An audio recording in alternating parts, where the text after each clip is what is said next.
Hey guys, Nintendrew here.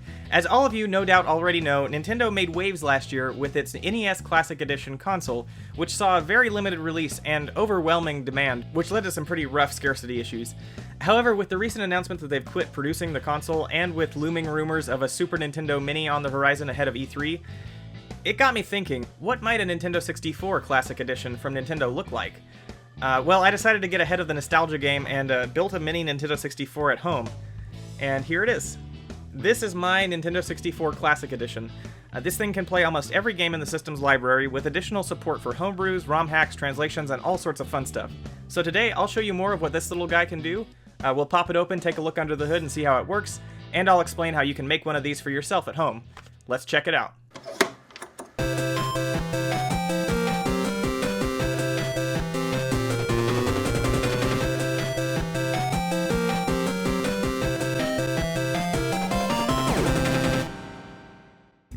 Alright, so like I mentioned before, this system will play almost any game from the 64's library from any and all regions. The console connects to the TV with an HDMI output and supports any plug-and-play USB or Bluetooth game controllers, including those by 8BitDo and RetroLink. So how does it do all this? Well, if you're familiar with this sort of thing, you might have already guessed it.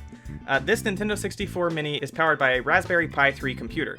For those who don't know, the Raspberry Pi is a super compact and super cheap single-board computer which can run one of a number of Linux distributions. Now, if you're looking to try this at home and this all sounds a bit too complicated, don't worry. If you're not tech savvy, this doesn't require any crazy coding or Linux experience or anything like that. If you can follow just a few simple steps, you'll be up and running in no time. I bought my Raspberry Pi online from Amazon for about $35. The Raspberry Pi includes basically everything you need for a real functioning computer in a form factor about the size of your wallet. One popular Raspberry Pi operating system called RetroPie is a community favorite for building arcade machines and similar hobby gaming projects. So really, all I had to do to make this Nintendo 64 Classic Edition was to download the RetroPie software, write it to an SD card, pop it in the Raspberry Pi, put it in a cool case, and start playing. The Nintendo 64 shell for the Pi board was printed on my 3D printer at home. I know what you're thinking, 3D printers are stupid expensive, and that could be a real roadblock for some of you who want to try this at home. However, this step might be a bit more accessible than you'd think. The 3D printer I used is the ANET A8, which is a very low-budget DIY type model which I bought for less than $170. If you're interested in checking it out, I'll leave a link in the description below. If you don't have access to a 3D printer at home or through a friend, check your local public library. Many libraries have started adopting 3D printers as an educational feature for public use. And worst case scenario, you can always buy a case like this from sites like Etsy. Now let's check out how to install the RetroPie software to the Raspberry Pi. All you have to do is use a disk imaging program to install the software to the SD card, and you're already halfway there. The imaging program I use is called Win32 Disk Imager, and I will leave a link to that program in the description below as well. So just download the RetroPie OS, open Win32 Disk Imager, find the downloaded file, and send it to the microSD card. Plug the microSD card into the board, and your Raspberry Pi is ready to go. Pop it in the case, boot it up, and plug in your controller.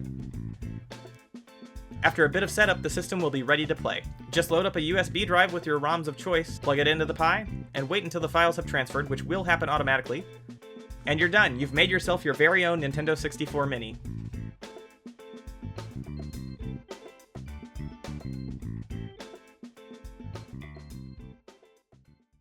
Okay guys, if you made it this far, I really hope you enjoyed this tutorial. If you did, please consider subscribing to Nintendrew for all sorts of cool gaming content, and feel free to share the video with any friends who might find it interesting.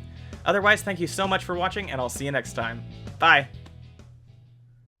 Thanks for watching guys, I hope you enjoyed the video. If you did, here are a couple more videos you might like as well.